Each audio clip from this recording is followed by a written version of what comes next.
Is 7 o'clock, and I call the meeting of the Prosper Independent School District to order. Let the record show that a quorum of board members is present, that this meeting has been duly called, and that the notice of this meeting has been posted in accordance with the Texas Open Meetings Act, Texas Government Code, Chapter 551. We do have, again, a quorum of board members here tonight. To my far left, we have Trustee Garrett Linker. We have Board Secretary, Trustee Kelly Cavender, Board Vice President, Trustee Deborah Smith. I am Board President Trustee Drew Wilborn. We have Superintendent of Schools, Dr. Holly Ferguson. We have Trustee Bill Beavers. We have Trustee Dina Dixon. We have Trustee Jordan Dial.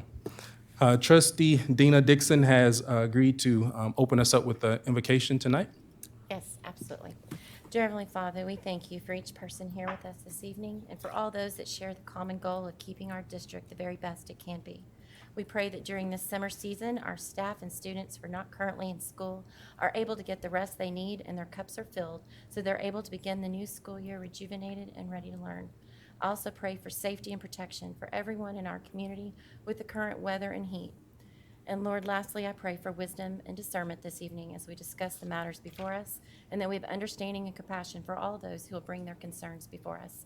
In your heavenly name we pray. Amen. Amen. Would you stand for the Pledge of Allegiance?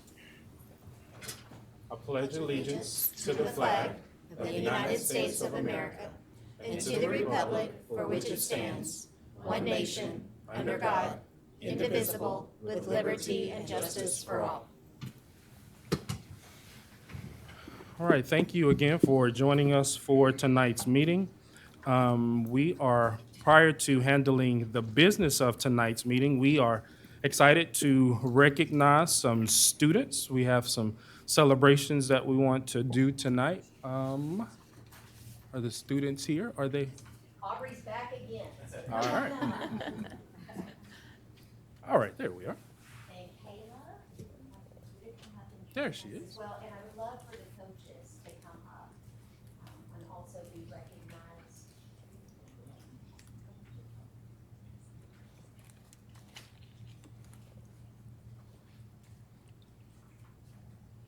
I think it's next.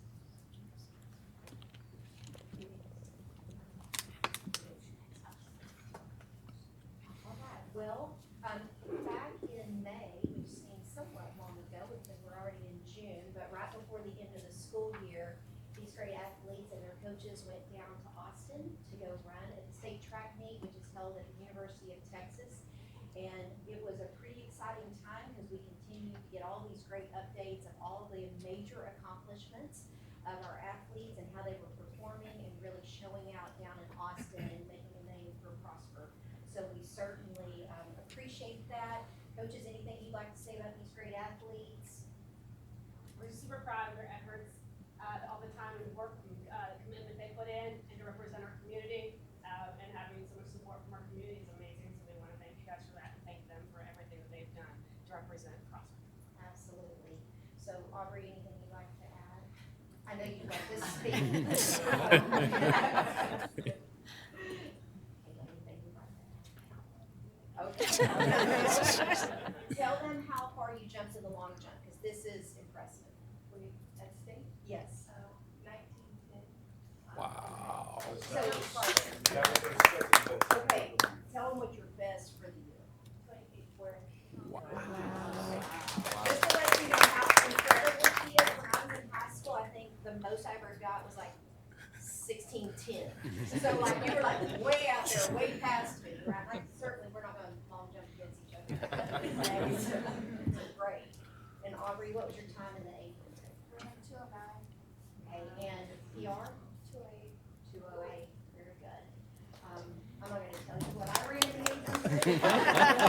It was way slower. That second lap always got me. First one was good, the second one was rough. Well, we're super proud of both of you. Thank you so much for representing us and coming up here on your summertime to come and let us love on you and celebrate you. So, Smush together. smush together.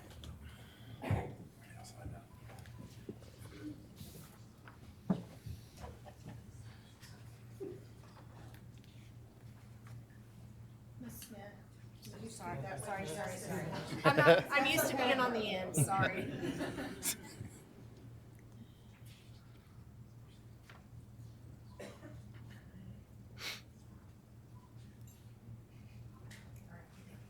Congratulations.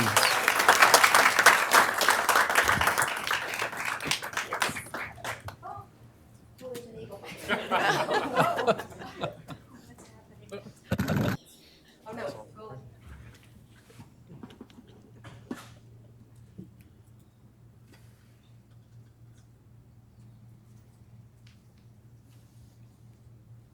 Am I going the wrong way? Yes. No, yeah, you're good. Can you close that down? There we go. All right, so Lauren Lewis, come on up. Coaches, come up.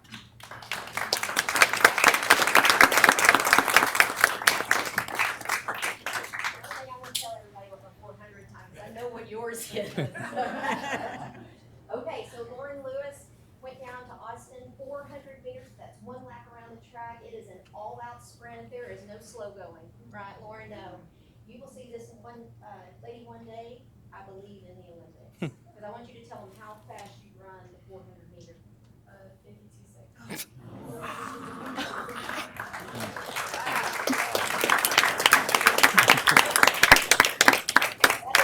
Couldn't get to that, like I think most girls on average, like if they can get anywhere from about 58 to 60, right, they're in good shape. Right, they're gonna probably get maybe first, second, third, depending on where they are. 52 seconds, lightning flash. So awesome job. All right, so anything you want to tell us about the experience down in Austin, other than it was probably hot? Not as high as it was yesterday. But Austin was a very great experience just for competing with everybody that I heard of on MileSplit and all the different websites that they have with the fastest people in the nation, fastest people around me. And it was good to have some type of competition running, because I usually never have competition. I mean, I'm very humble, but Right. like every time I run the 400, I'm like always out in front. And this time, I still kind of was out in front, so like I still saw people like right beside me, which is like never happens. But wait, did you see them like as you were finishing and they were like? Yeah. It was like I was right here. It was a great experience overall. Like going to Texas Relays this year and competing in that, and we did really good in the EMR too. So just having that experience and competing with everybody and my teammates was really great. Yeah, that's awesome. And just frame of reference, Texas Relays, you don't just get to show up because you said you wanted to come. You have to qualify to get down there. So you've got to be one of the best of the best. And colleges run there also. So And Lauren, you want to tell them like that 52 words of put you in the nation? first. Wow.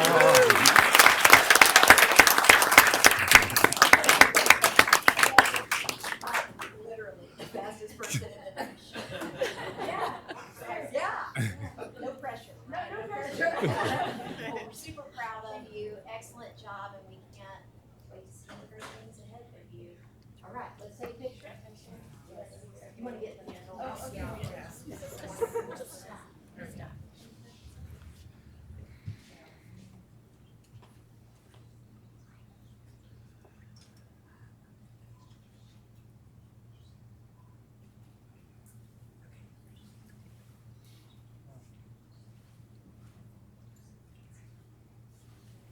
Okay, so Mom, were you a runner too? Oh, who's mom? Mom, oh, Mom. Were you a runner? not as fast as Lauren. Same. They brag on me all the time. He's like, Well, I can tell you that your mother runs every race with you. That's what my mom used to always tell me. I run every race. I'm like, I didn't see you out there. Okay, and then to recognize our UIL state track and field champions, girls took fourth place at the state meet. We had a 4x400, so they're each running a 100. It's called sprint relay for some of us who are a little bit older.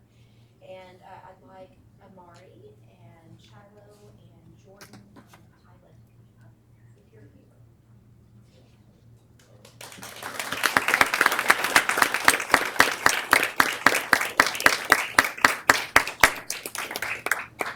And coaches.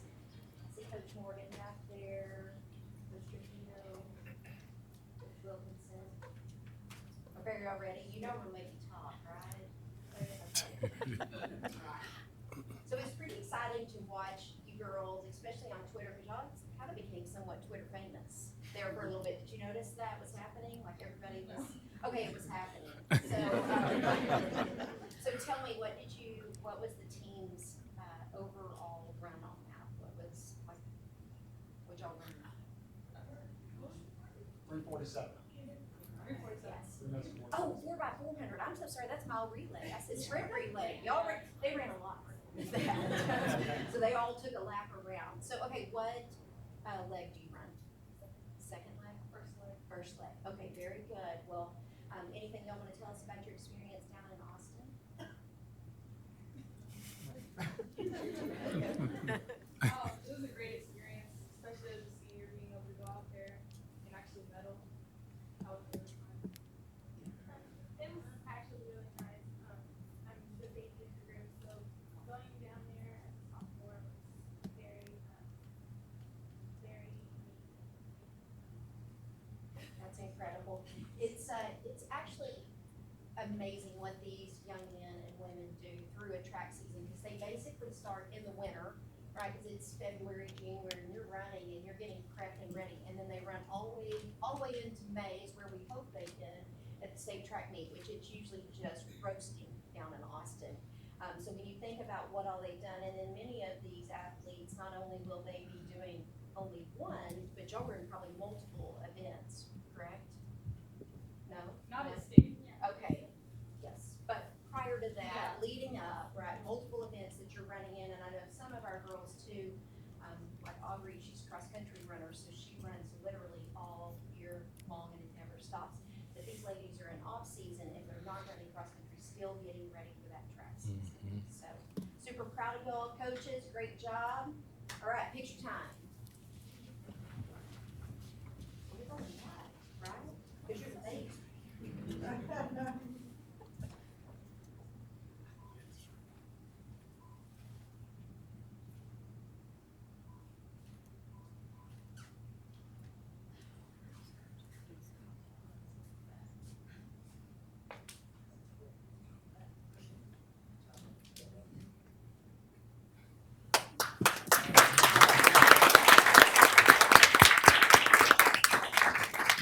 And Jordan Edwards. Okay, well, we want to make sure we recognize her placing second in the 100-meter hurdles. And then Jordan Edwards again in the 300-meter hurdles. So we certainly want to recognize her. And great job, certainly by all of our athletes. Rock Hill only being a 2-year program, to be able to head out to the state meet and many state showings was just really impressive. So certainly proud of all of you. All right, next slide.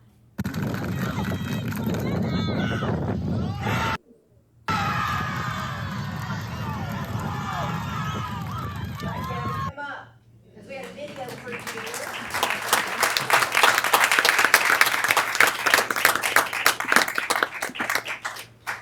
So Gavin was our pole vaulter, and how many times have you watched that video to replay and, like, really like critique your technique? I'm much of a critique, more of More reminisce. Let's watch it one more time because it was awesome.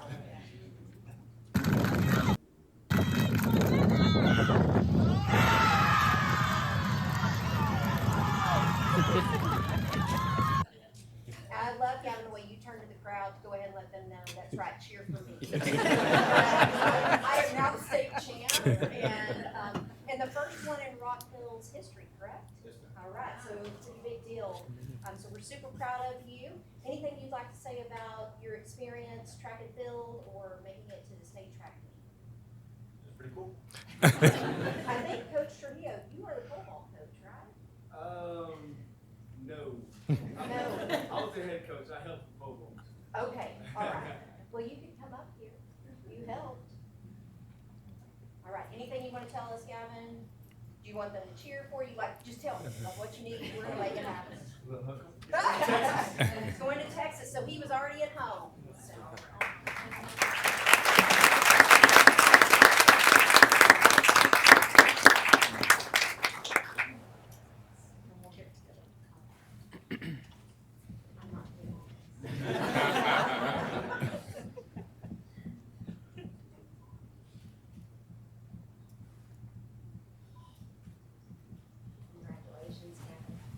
Oh, wait, Hold on, that's so Mom. good. Mom. Did you pole vault, Mom? No. Okay. Hey, it's real. Good job, guys. Excellent. Okay, so we're going to do something a little bit different. We're going to take a brief intermission. It'll give our students time to come up and take photos with board members. It'll give me a time I need to tell Gavin how to jump higher, and of course give the ladies some instructions on how to run faster, especially Lauren. So we'll take about a 5-minute intermission. It'll also, for parents, if you want to take pictures of your athletes, and after that, you're more than welcome to stay for the entire board meeting, but you're also free to leave at this time. So we'll take a brief intermission, and then we'll reconvene our meeting.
Continue on with our meeting.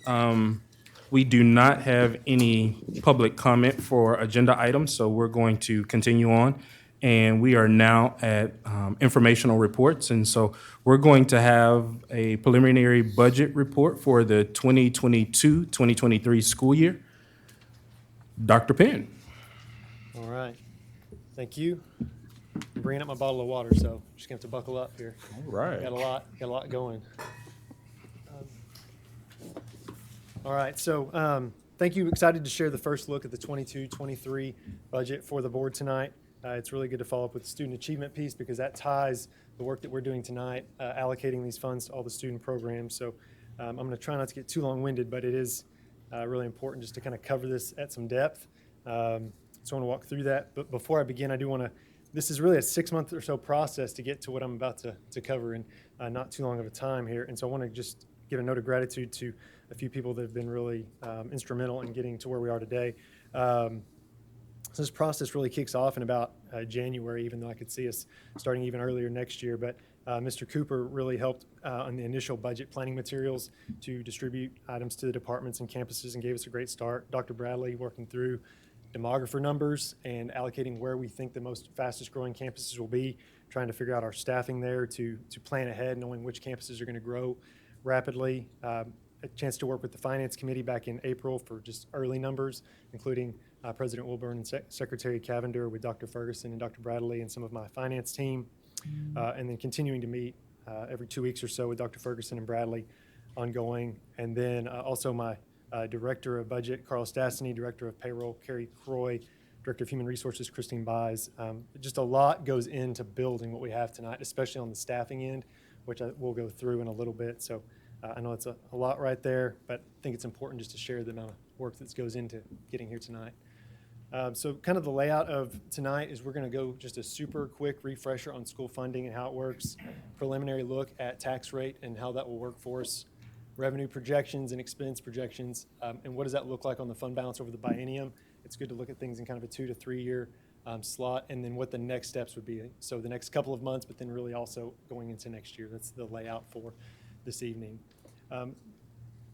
As we had our third roundtable tonight, which had a little bit different topic set up, but in the other ones, the most common misconception that I have found, and prior even to my joining Prosper ISD, is the understanding of how the school funding formula works, and that it is a relationship between state funding and the local tax base.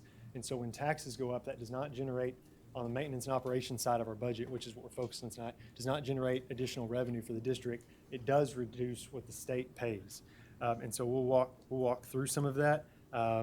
But the additional tax base helps on our paying of facilities, but our M&O, it just reduces the state share, which we'll look at in a little bit. But wanted to really lead with that idea.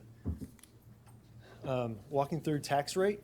So we will, in the August meeting on August 29th is when we would do a budget adoption and a tax rate adoption.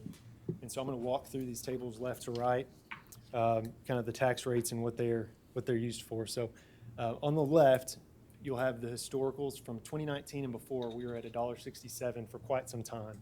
That was $1.17 on the maintenance and operations, which funds our day-to-day. All of our salaries, utilities, supplies, all of that comes out of the M&O, or what's known as the maintenance and operations. The INS tax rate is at 50 cents, has been since this time and prior, and that is what pays on the debt that is taken on through bond sales to build the buildings. So that's how the two tax rates have been set, and they're at $1.67.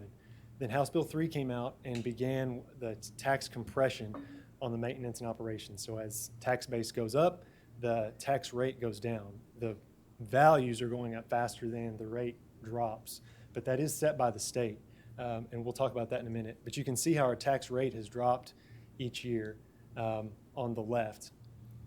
The green table is what we are in this current year. So it's school year 21-22, but known as tax year 21. And that MCR, which is the maximum compressed rate, is at 0.822. And then that is what's known as the basic entitlement, or the entitlement. That's what all schools get. It used to be $1, and through the compression, it just goes down each year. The tier 2 used to be 17 cents, and through tax compression was brought down to the $13.83. That was done by when the district passed the TRE previously, and that was 17 cents. And then the INS is, again, at 50 cents, making the total tax rate currently $1.46. When we look ahead to next year, right now, that you'll see that MCR, that Tier 1, at right now is 0.80. That will be firmed up for sure once we get the certified values at the end of July. But we go through a process where I will submit information to TEA, and they will come back and say, this is your MCR. They will give us that number. And then everything else just slides down as that base falls down. So the 1383 stays the same and the 50 cents stays the same. So this number could move a little bit, but it's probably gonna be pretty close to $1.44. So the tax rate's going down with property values going up. As we go tonight, sorry I didn't lead with this. If you've got questions on the whole picture, we'll probably get to it and we can talk through it at the end. If there's a question on a particular slide, you're welcome to talk to me at that point.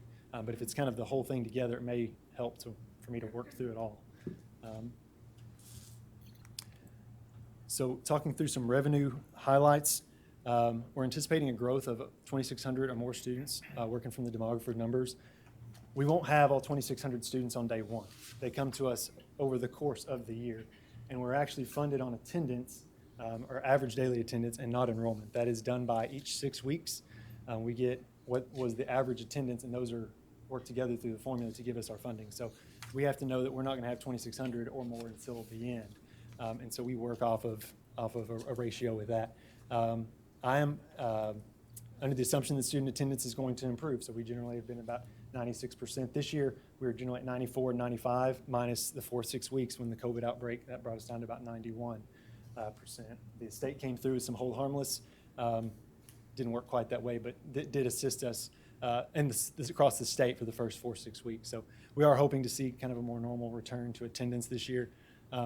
We'll see in a little bit the local funds don't move the needle a whole lot, but I think last year there was some conservative things looking at attendance and ticket sales at events because we didn't know if we'd be able to have events and who could show up. And we've seen that those have come back strong, and so feeling like those will go back. One other note is we receive a lot of funds through the fast growth allotment through the state formula. There's a formula that goes through based on your enrollment growth over the past 6 years. And we are second only to KDISD, and KDISD is about 4 times our size. So percentage growth for us, we are feeling it more than I would say any other district in the state. But the state limits the amount that they put towards that allotment. And so then there's a proration that's applied to that. So we are actually, by formula, should get about an extra $6 million than we actually see based on their proration. And so just at a time when we are trying to open buildings and grow as fast as we are, and the strains with that, every little bit helps, and that's a hard loss to see. And so one of the things I'll talk about at the end is looking towards the next legislative session, and it would be nice to see them fully fund that formula.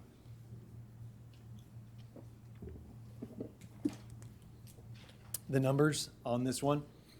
So I'm looking at budget to budget in the middle column, in the 2 middle columns, so 21-22 original to 22-23. And that's important just to keep apples to apples. So I'm not looking at where this year's going to end. I'm looking at what was adopted last year. The far left column is an audited number, so it was kind of where everything actually settled up. It's just important to talk through those. Local revenue, you can see most of that is from the tax base. That top line of miscellaneous revenue, that's from things like renting our facilities, athletic events, interest on our portfolio funds, aquatic club, swim school, any kind of donations we receive. We have some flow-through items like college fees or AP testing where we have a revenue line, but we have a matching expense line. We just really collect it and then it funnels through us. Most of it's with tax base. So you can see with an approximate growth of a little bit under 33 million over there between the tax and state revenue that almost all of our gain due to student growth is being funded by the tax base. And so that's just what we're seeing. If our property values hadn't grown as fast as they had, that state portion should improve some. But right now, it's really just, it's all coming from the tax bases making up that difference. The state revenue does have a TRS on behalf based on some of our staff members that we have. And then that federal revenue line, that is not our like title programs or ESSER money that you may be familiar with. That is from our SHARS Medicaid reimbursement. So things that our special education department performs that we're allowed to receive reimbursement back for a portion of, or E-rate. So Mr. Dave Velasco will talk sometimes about us doing a technology purchase getting a percentage of it reimbursed. That's the only two things that will funnel through that federal line. The other ones are a separate fund. They don't come through the general fund.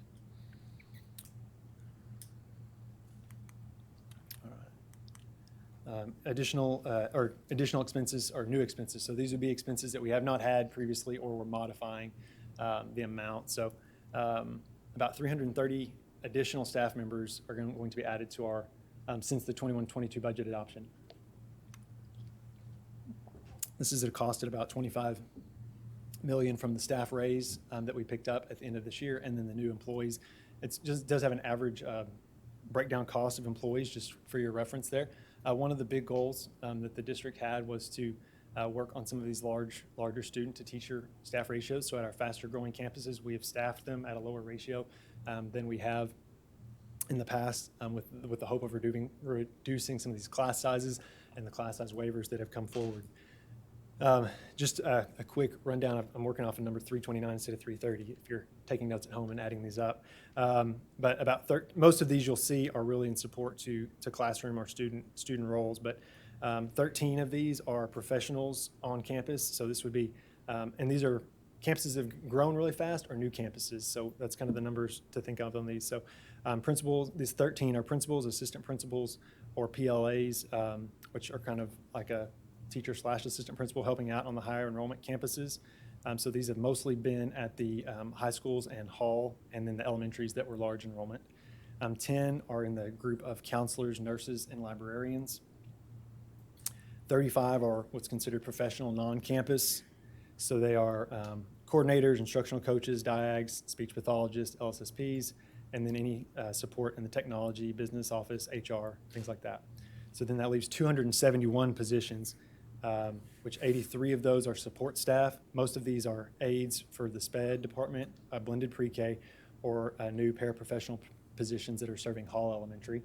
And then 188 are a teacher classification. So that's the breakdown of about 330. As of right now, that will still move some. The other note that I'll make is we still have about 2.5 months till this is actually adopted, so we'll continue to refine and work through these. And then of the 330 or so, 124 are built to serve the special education department in some capacity. Again, most of our expenses are there in personnel, but I'm going to work through the non-personnel expenses. So there's obviously a lot of moving parts and a lot of different items, and can't fit them all here. So I'm trying to kind of group them and put a big umbrella of a few of them. And I think the short version of the headline is just inflation and growth, and where that's hitting us all across the board. Our fuel budget is going to need to at least double. We're only adding routes, we're only growing, and the price of fuel is no cheaper for us than it is for anybody else out there. It's doubled for us easily. Trying to find space for staff, so that includes things like the lease space for our centralized instructional staff.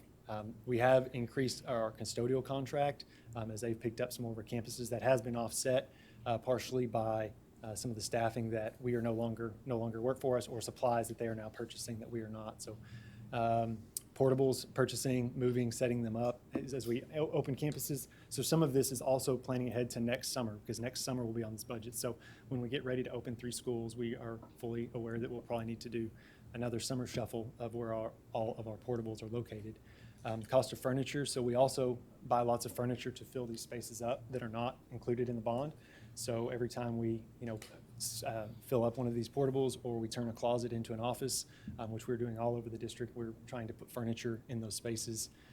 Property insurance, appraisal district softwares as we increase licenses and costs. So that is a big umbrella, and this list is not exhaustive by any means, but you kind of get the idea of the things that we're working through. New programs that we've started. Water polo joining UIL, we will pick up some costs from that. JROTC. I do want to give a special note. The Prosper Education Foundation has donated $50,000 towards starting this program. The work with the foundation is instrumental to us. Everything that they can cover is less that we do on this side, and gives us opportunities to do more things or stay more competitive in our salaries and in our number of positions. So I'm grateful for their continued partnership. And then this again will be firmed up as we get certified values and get a better feel for where our students are going to land. But In the past, the district has paid what has been lots of terms, Robin Hood or recapture, or currently it's being referred to as excess local revenue. But what this means is, like I talked about earlier with the formula, we're entitled to a certain amount of funds, but if we raise over that, we don't get to keep that. That actually goes back to the state, and they can redistribute in other places in their budget. With House Bill 3, the district had gotten away from having to make the payments, but with the rapid growth of property taxes, right now, early projections may have as much as about $500,000 going back to recapture that we would basically raise beyond what we need that we would send in. So that number's not firmed up, but I do think that's a very realistic piece that could come back into the equation this year. On the expense side, the table for numbers on this, I've got a number in there for $25 million for increase of positions and raise. As we onboard more of these open positions and really firm up what these numbers are, and this number will get more closer to what we will do. This is based on kind of an average years of experience slot on all the positions that are currently posted. And then the non-payroll budget of 7.6, so a 32 million increase from this year's budgeted number. And so the reason I keep emphasizing that is where we'll land for this year is not that 220. And then, so how do the 2 years fit together in the biennium? So this is actuals on the left, budget on the right. And so what I'm trying to show here is where we will end this year, and then what next year's budget looks like. And so in July, or next month, I will bring a amendment that kind of adds to our expected revenue, and we'll kind of walk through some of what I think will be left in expenses. We still have a lot going on in summer. We'll still have August starting school up, but we're getting a really good feel for where the year will land. So, and then the budget for 22-23 on the right with a fund balance impact of negative 7.6 million. So right now, I feel like anything and beyond what we would do a deficit for next year, we would put back this year based on additional revenue that we have. One of the things that I know the board has talked to before on this, we have to staff on the expense side like we're going to fill every spot and add people through the year and spend every dollar. And then on the revenue side, we have to act like they're not going to show up, and what does it look like if they don't? Because when you're growing anywhere from 2,500 to 3,000 kids a year, there's a lot of swing in there, and that's what we'll see again this year as far as what the board adopted last year to where the year's going to end. So, but that's kind of how the 2 years would fit together. And then I'm going to walk through this kind of wrap up of the next steps, and then we can definitely go through anything. Next steps, so this would be kind of what we're working on through when we would adopt in August. We're going to continue to monitor enrollment numbers and in special programs. So we have demographers numbers that give us kind of overall expectations, but we also get funded on all of the special programs, from CTE to special education to bilingual to early education and all these things. And so one of the things we do is working with our PEMS department as we get new enrollees is compare that number to where we were last year so we can kind of see what that addition is on the special programs, and helps us get a better feel for where those are going to land. Continue to monitor staffing vacancies. That will let us see if we don't think we're going to fill things that are in there,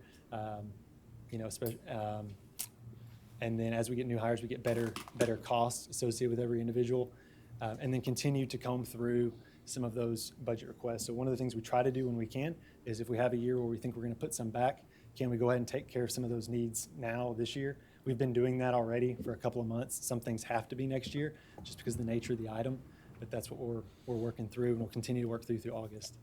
In the July 18 board meeting, we're going to kind of take this view up here and go down to what the function level. So that's the big bucket that we'll ultimately adopt. So function 11 is instruction, function 34 is transportation, and just all the costs of the people and supplies by function, and we'll compare year to year. So then we can dive down deeper into what the differences are between functions. And then we'll also take the look at debt service and food service, which would be the two other funds that the district would adopt at the end of August.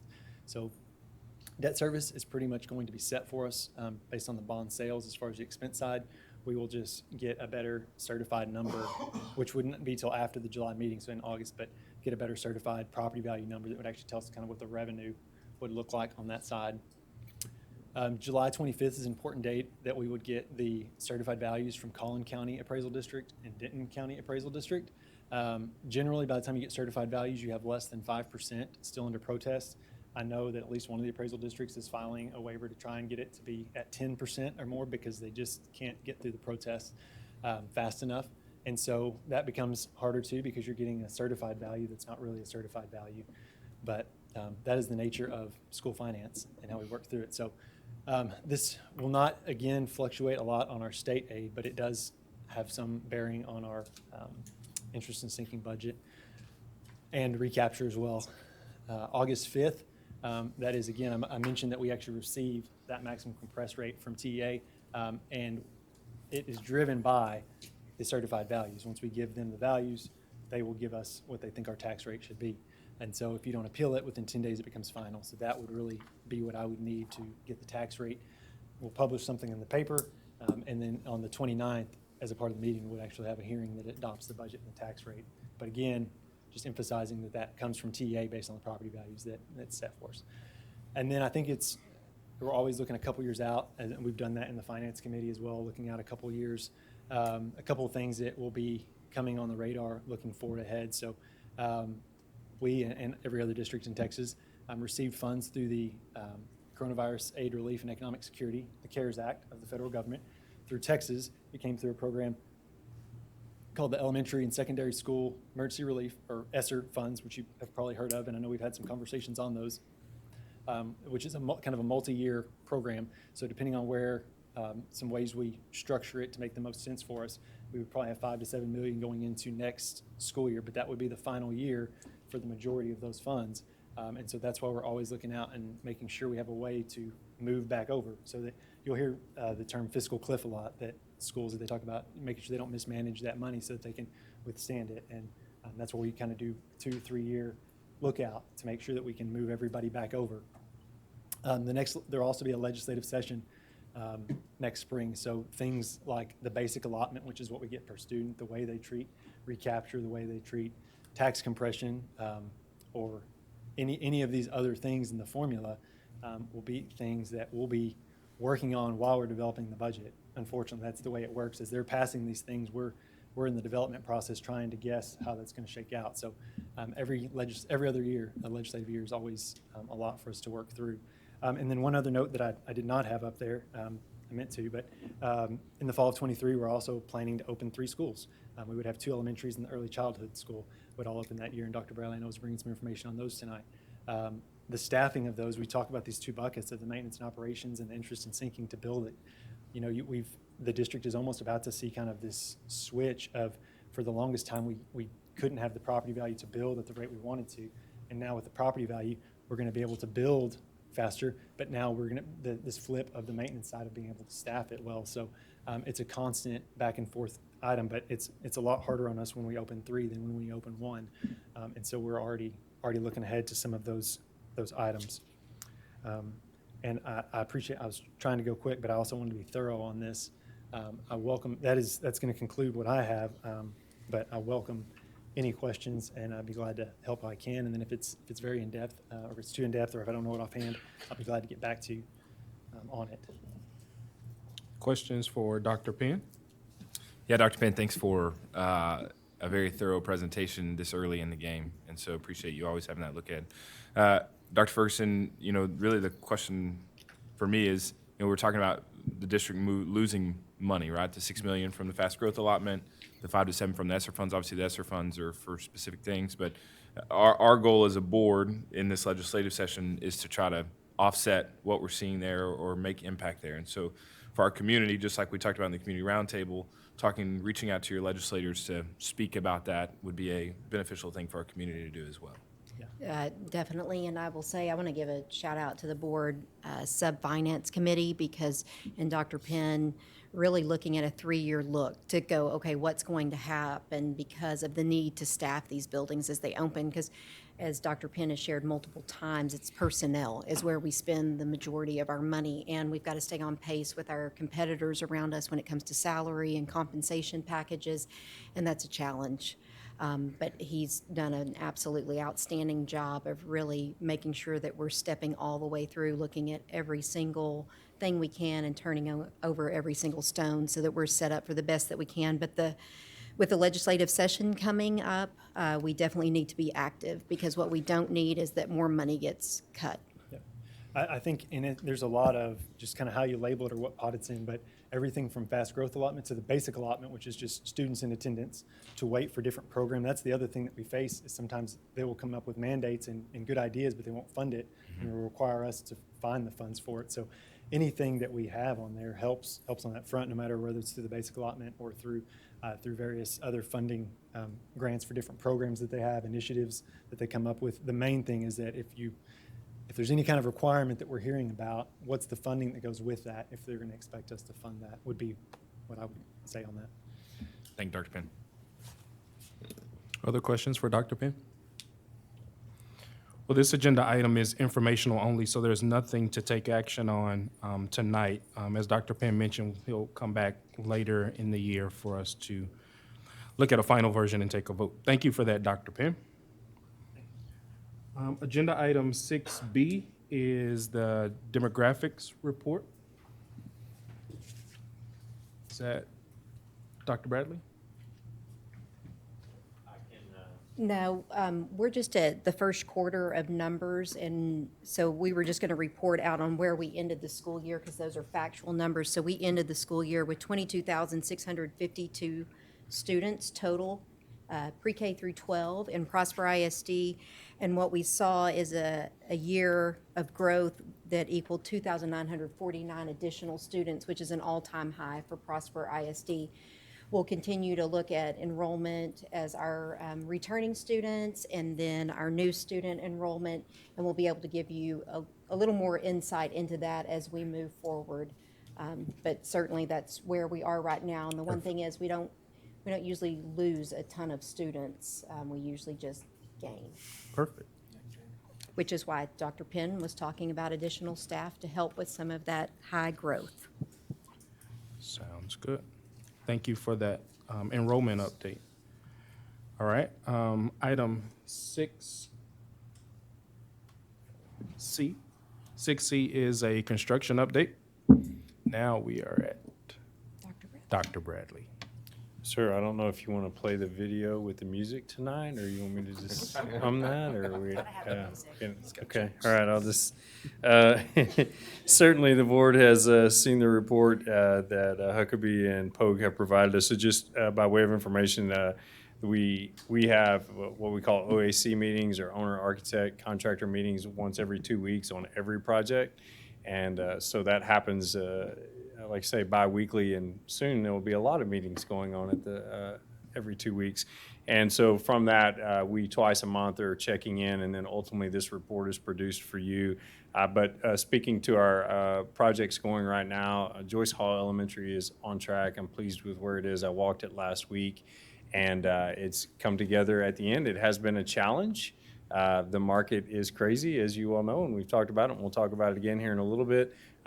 Securing materials has been, I think, a big challenge that we've kept our eye on for the last couple of weeks.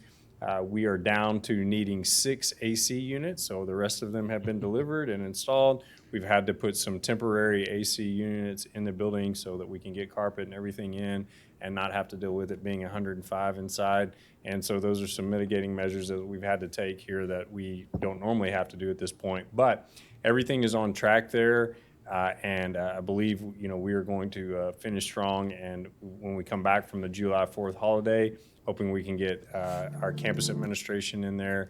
And then by the end of the month, getting all the rest of the stuff in. So furniture is on its way. We got confirmation on that. And I was just at Rucker today, which is where we're having all the rest of the fixtures and equipment being delivered. And so we're receiving all of that stuff now. And then when the building is ready, we will take it over and install it at Hall Elementary. So everything is ready to go as best it can be at this point.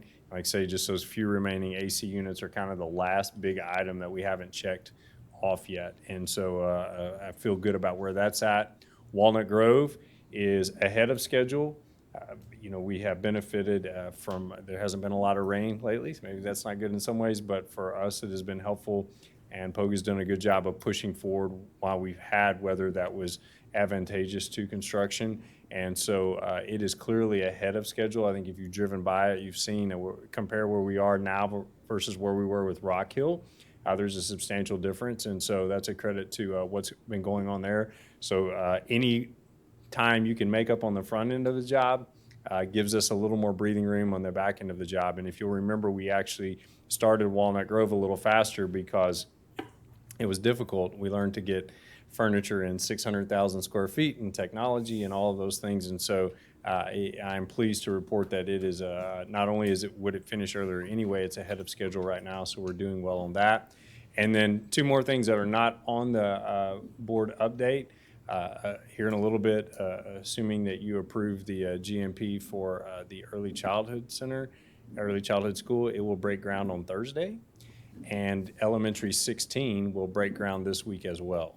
So we'll talk about Elementary 17 in a minute, but we will be breaking ground on 2 projects this week. And so we'll have 4 going, and then we'll pick up our 5th pretty quick after that. So overall, Mr. Elledge and his team and Pogue and Huckabee have done what we've asked, and I feel confident in where we're at this point. Questions for, we're going to watch the video? I mean, do you want to watch the video? Well, I mean, it was his theme music, so I said let's do it.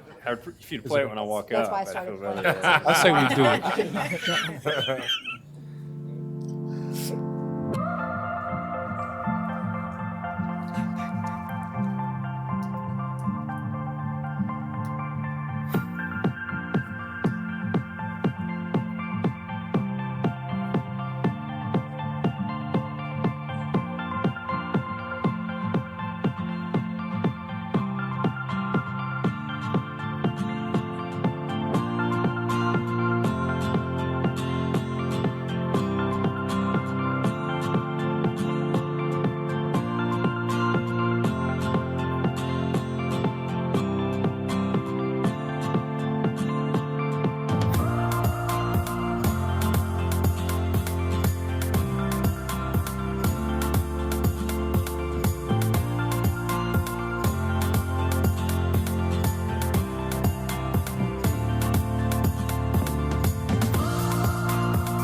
Dr. Bradley just gave us an update on Walnut Grove.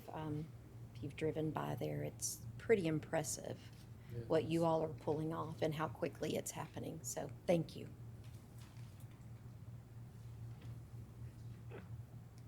Well, we're not going to get to see it, it looks like. Can somebody log in for the superintendent? I have to request access because someone owns it. We can. It was a great video. Oh, wait. There we go. Mr. Dave Velasco coming in clutch.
All right, were there any questions regarding construction updates? Great job, Pogue. Looks really good. Great design, Huckabee. Great design, Huckabee. Sorry, Joe. Thank you, Dr. Bradley. Okay, we're at agenda item 7, and this is the approval of minutes from the prior meetings. There was the regular board meeting on May the 16th and the special community engagement on May the 23rd. And with that, I will entertain a motion. I move that the board approve the consent agenda. Thank you, Ms. Smith. Is there a second? I'll second. Thank you, Mr. Linker. All in favor? All right, that's all of us. Thank you. Okay, we are at agenda item 8, and agenda item 8A is the student handbook, student code of conduct for the 22-23 school year, and this is in our packets. Anyone have any questions or comments on this information? Okay, hearing none, I would entertain a motion. I move that the board approve the 2022-2023 Student Code of Conduct and Student Handbooks as presented by administration. Thank you, Trustee Dixon. Is there a second? I'll second. Thank you, Trustee Beavers. All in favor? Okay, that's all of us. Agenda item 8B.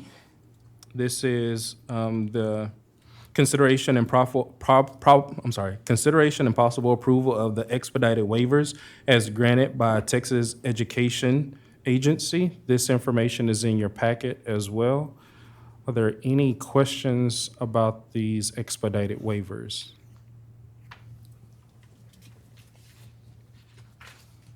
All right, hearing none, I will entertain a motion. I move that the board approve the expedited waivers as granted by the TEA as presented by the administration. Thank you, Trustee Cavender. Is there a second? I'll second. Thank you, Trustee Smith. All in favor? That's all of us.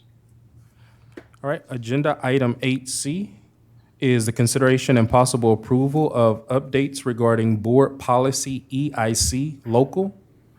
This information is in your packet.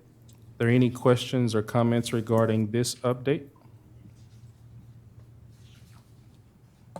For parents who are in the room, this information is publicly available on the website for each one of the pieces that we've voted on already, as well as this consideration and possible approval. Hearing no questions, I will entertain a motion for agenda item 8C. I move that the board approve the updates to board policy EIC local as presented by administration. Thank you, Trustee Dahl. Is there a second? I'll second. Thank you, Trustee Dixon. All in favor? Okay, that's all of us.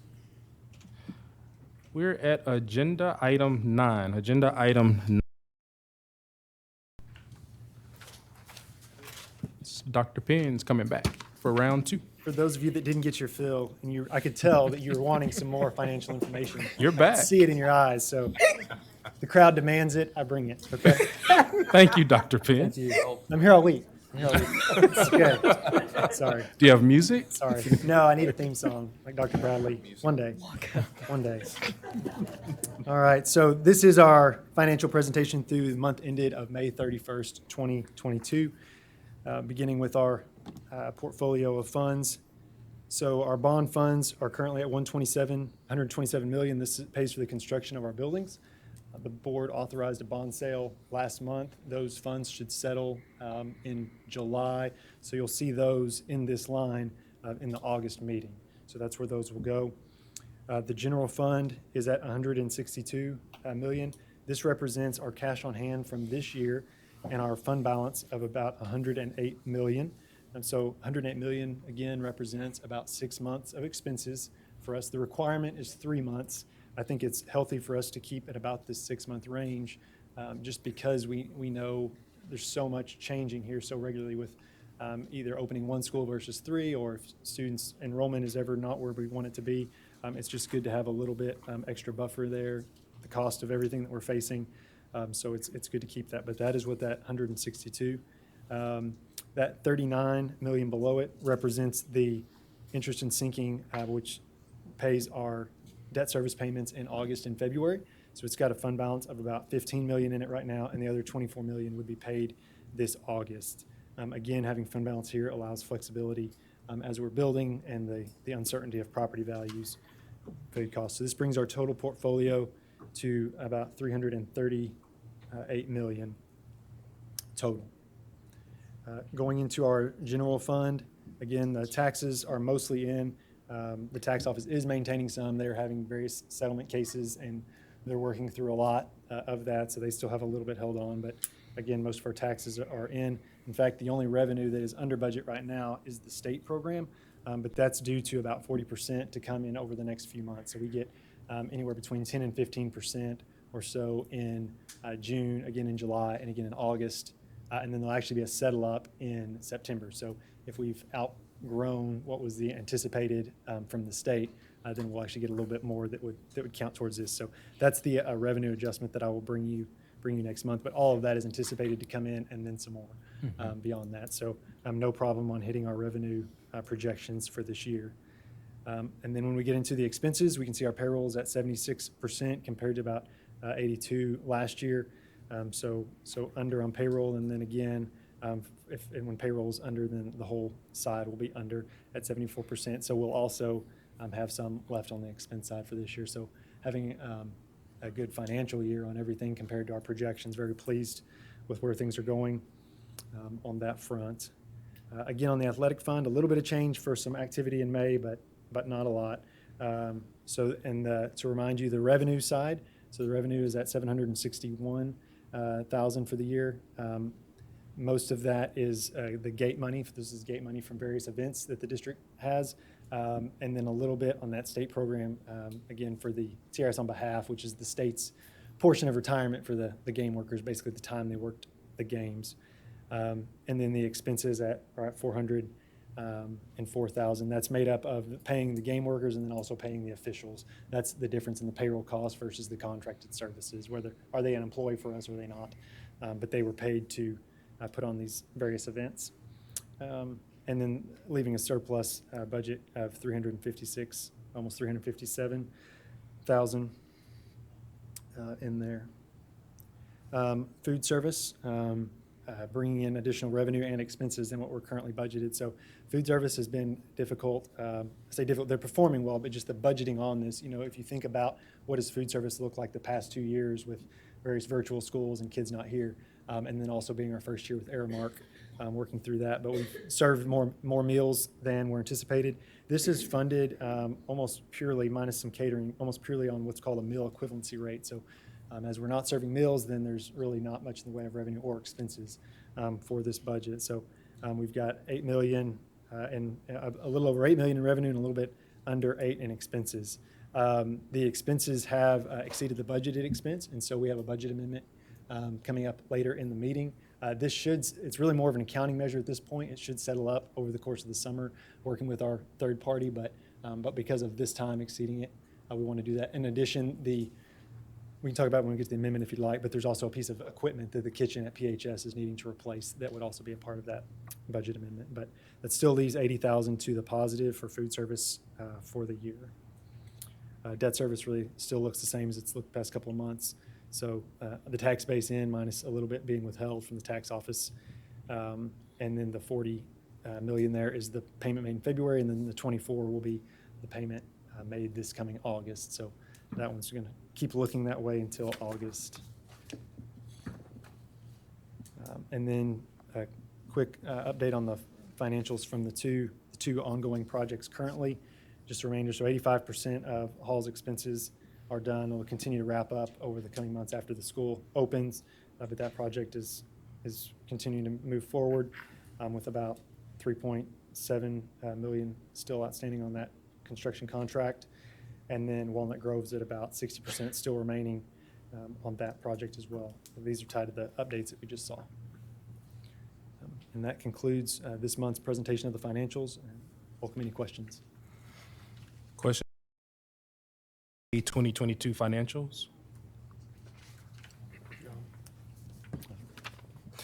Dr. Penn, I just wanted to say, earlier you thanked a list of individuals. You thanked your team and those who helped you with the prior presentation and the input into that. I just wanted to say thank you for what you bring to the team. Thank you for your attention to detail and the wealth of knowledge that you bring. This is very helpful, and you're very much appreciated in the district. So thank you very for that. much. Appreciate it. Thank you. Okay, there are no questions for Dr. Penn. So as it relates to our May 22 financials, I will entertain a motion. I'll move that the board approve the May 22 financial investment and tax report as presented by administration. Thank you, Trustee Linker. Is there a second? I'll second. Thank you, Trustee Dixon. All in favor? All of us? Thank you. Agenda item 9B. We are going to toss the mic. So I'm seeing how this works now. So Dr. Penn tells us the money, and then Dr. Bradley comes behind it and says, I need some of It's it. bad. I'm afraid I need all of it. All right. Frankly, it's the least excited I've ever been to talk about a new elementary because of the eye-popping numbers that I have before you tonight. Elementary 17 is in front of you, and we're asking for a guaranteed maximum price not to exceed $36,341,242. That number is honestly, if we could rewind 12 months, insanity. So I'll remind you that 13 months ago, we approved Hall Elementary for $25,195,900, and this is essentially the same school. They're both about 96,000 square feet. But we are on a little bit of an expedited schedule because we're not going to really be able to break ground on this until August. So this is going to be more on the Reeves timeline than Bryant. If you remember, we paid a little premium for Reeves because of that. And the logic behind that is that when we don't break ground until August, then the construction group has to figure in that they're going to work most Saturdays. And there is a cost for that. And so that's the situation we find ourselves in. So a little bit of that cost is due to that, but 90% of the increase is just due to everything we've already mentioned. Dr. Penn has made mention of a couple of times, the extreme inflation we're seeing in the market. So when we planned the bond model 3 years ago, we used the industry standard 6 to 7% annual inflation because that's what everyone advised us to do. And I'm now standing before you with 13% inflation in 3 months, which just doesn't register in any way, shape, or form. But we have spent a lot of time, I've spent a lot of time talking with Huckabee and Polk both, and we are not out of bounds. Elementaries that have bid in the last month, we are just under $400 a square foot, which pains me to say, but we have several elementaries in the Metroplex that have bid in the last 2 months over $400 a square foot. So believe it or not, using the same floor plan has brought some savings, even though that's hard to imagine with $36,341,242. I do want to make note of one thing in particular in this job that is a little bit out of the ordinary for us. In the breakdown of pricing, you may have noticed that in our allowance section, we carry particular allowances in each job related to things that we know we're going to have to do, but we don't know at the outset what that's going to be. So a common one is the playground. We know about what it's going to cost. We don't know exactly, so we carry an allowance. Our BDAs, which allow our first responders to communicate in the building, we have to have one, but each building is a little unique, so we're not quite sure. This GMP, though, contains a $6.5 million site work allowance, and I wanted to explain that to you because that's not something we've done in the past. The reason we are carrying that in this job is because the site work is not finished yet. When we selected this site a couple of months ago, immediately Teagnall and Perkins, our civil engineer, began to work on this, but it takes a long time to get through the city comments. And so we are still waiting on the comments from the city of Salina on this. And those have to do with everything below the surface of the building. So everything from turn lanes to how parking lots are, landscaping, all of this is still ongoing. And so we're going to get those comments back fairly quickly. And at that moment, we're going to have a site work package that we're going to bid, and we're going to actually have a bid day. We already talked to Pogue about this, where we will have a bid day just like we had for this, where we will bid that. And if that site work comes in, let's say at $5 million instead of $6.5 million, then I'm going to come back to you in 2 months and report and say, hey, Good news is, it only costs $34.5 million. All right, but I wanted you to know that that's not a free spend for the contractor to just go spend that money. We will come back and report, hey, this is what the site work did. The reason we chose to carry it as an allowance at this time is we're on go, right? We need to break ground as soon as possible. And what I did not want to have happen was us to be hamstrung by, well, we don't have a regularly scheduled board meeting for another 3 weeks, so we've got to sit here, or we have to have a special called board meeting. We're going to report back to you what goes on with this. And so I just wanted you to know that's not something we've done in the past, but because of our expedited timeline on this project, we felt we needed to do it. But I owe you an answer for that in a couple of months once we've had a chance to bid that and say, hey, this is where we ended up, and this is the money that we're going to knock off of this job because of that. So I have Roby Bledsoe and Brandon Colquitt from Pogue here tonight. If you have any questions regarding this, I'll be happy to allow them to answer. I think it's smart that we're going ahead and getting it locked in now versus waiting a few more weeks. Things are not trending well. Yes. Dr. Bradley, is the allowance area the only area where we may come in under? Is every other area in category pretty firm? Yeah, so the other areas, the way the guaranteed maximum price works, the other areas, the numbers that you see in there reflect what subcontractors bid and that Pogue has reported to us. So when we have a bid day, we actually go to Pogue's office and we sit down and we sign off on every number that goes in.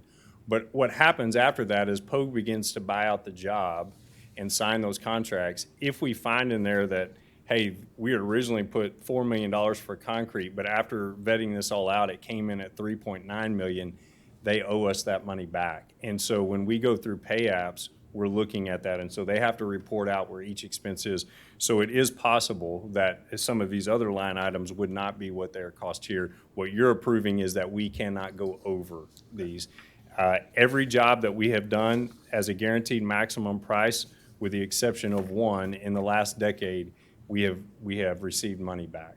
So we have come in under budget on every project with the exception of one in the last 10 years. Game on. That's what he just said.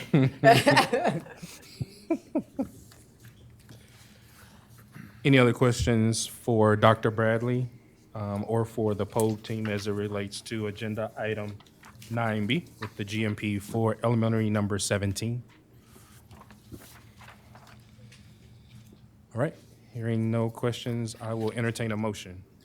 I move that the board approve the guaranteed maximum price of $36,341,242 presented by admin. Thank you, Trustee Beavers. Is there a second? I'll second. Thank you, Trustee Cavender. All in favor of this motion? Right, that's all of us. You want to pass the mic to someone else, or you're going to ask for more? I'm going to ask for more. Let's do it. Solely at the board's direction, as you All right. directed me to. I like it.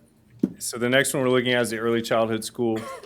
I want to note that we previously adopted a GMP a couple of months ago to get us started so that they could go ahead and go purchase some steel and concrete and sign some contracts.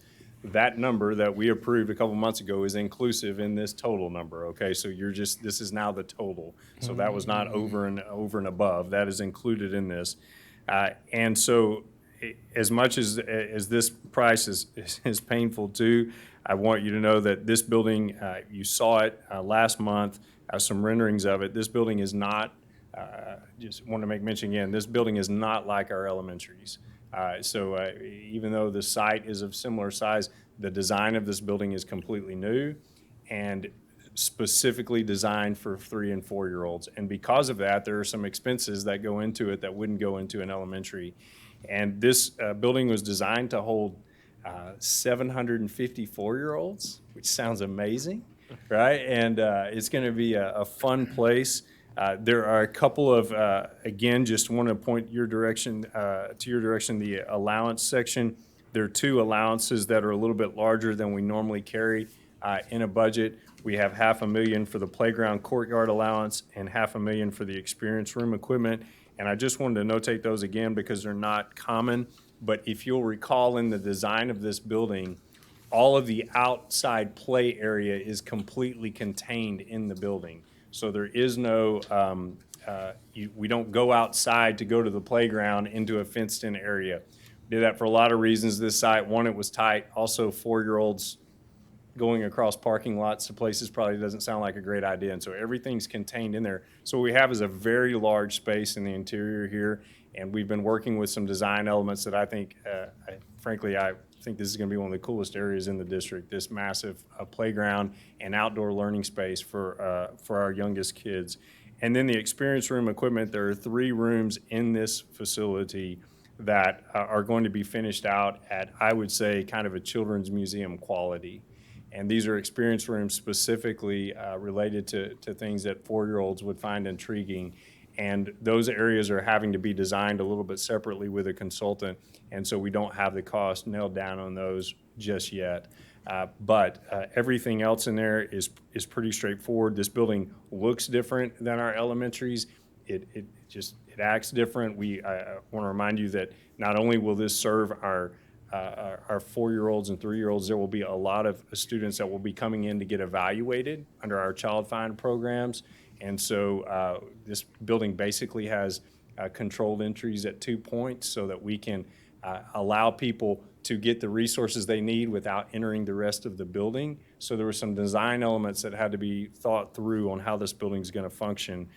But I'm excited about where this building is going to go. It is expensive because everything is right now. But I think both Huckabee and Pogue have done a good job of nailing down where we're at. And I stand before you tonight asking for $39,265,181 for this building.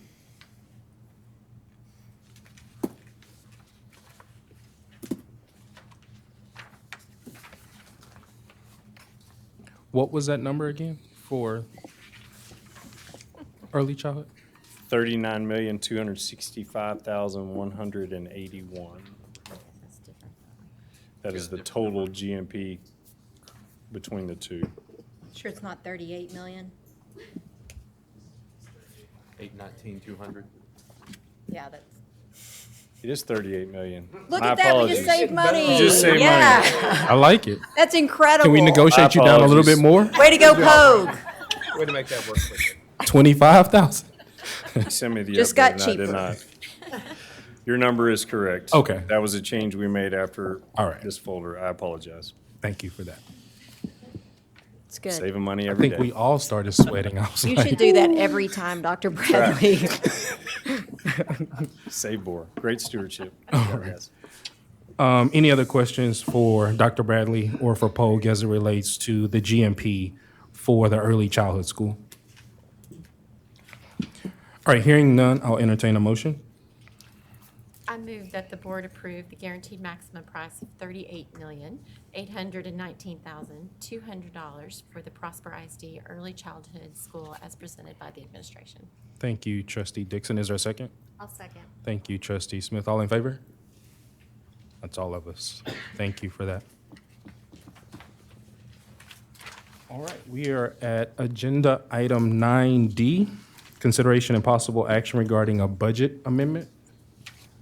Dr. Penn spoke about this earlier. It's a food service budget amendment where we'll be looking at purchasing some equipment that he spoke about for PHS. Yeah, I think I've got it on your document there, but we've got just from additional meals served, additional expenses. So we talk a lot about the food service fund balance. It has to stay under 3 months.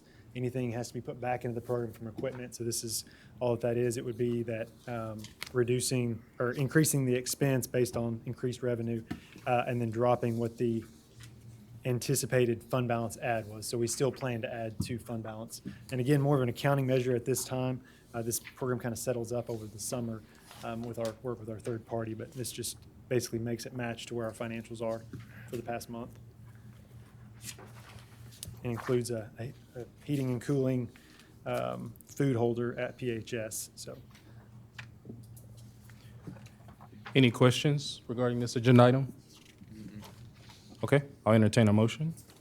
I move that the board approve the food service budget amendment as presented by the administration. Thank you, Trustee Cavender. Is there a second? Thank you, trustee Linker. All in favor?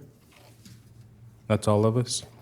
All right, we're at agenda item 10, public comment on non-agenda items. We have one community member, one parent that is signed up to speak tonight on a non-agenda related item. Before calling up this parent, let me just briefly read this. All public comments at a regularly scheduled meeting should be limited to school district governance and operations. If you have a specific concern related to an employee of the district or a specific student, you're encouraged to utilize the district's grievance procedures provided in board policies FNG, DGBA, or GF local. Please note that the board will not respond to comments or questions raised during public comment. Pursuant to Prosper ISD Board Policy BED Local, audience participation at board meeting is limited to the portion of the meeting designated to receive public comment in accordance with that policy. During this time, no individual shall be given less than 1 minute to make comments. As presiding officer of our meeting tonight, I've set the overall time limit for public comment to 30 minutes. Obviously, this individual will not receive 30 minutes. Based on the number of individuals, we have one, you will be allowed 30 minutes to speak. We have one parent. We have James Pope. Is Mr. Pope still here? There you are, friend. 3 minutes. 3 minutes to speak. No, I say you, although it's limited to 30, you don't get the entire 30. Okay. You get 3. I first want to say I ran the 400 meters in 52 minutes. So, All right. 52 minutes or seconds? No seconds. Okay.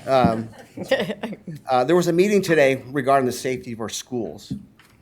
It answered a lot of questions, and first of all, I'd like to thank the Prosper Police Department for putting it on.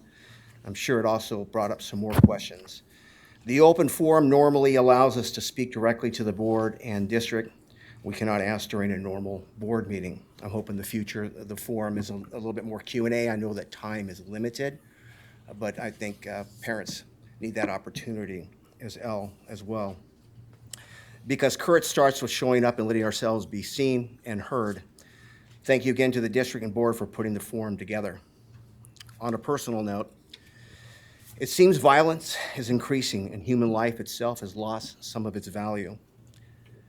The shooting of May 24th is a disturbing reality of this. The sad part is the lessons that could be learned from this tragedy has been taken over by politics, and I'm not here to talk about that. As Dr. Martin Luther King said, and I quote, "If we are to go forward, we must go back and rediscover the precious values that all reality hinges on moral foundation, and that reality has spiritual control." A mentor of mine once said, you don't have to be a Christian to act like one. Unfortunately, there are some Christians that don't act like one as well. But who on the board or behind me believe that the commandment, "Thou shalt not kill," is wrong? I'm sure nobody does.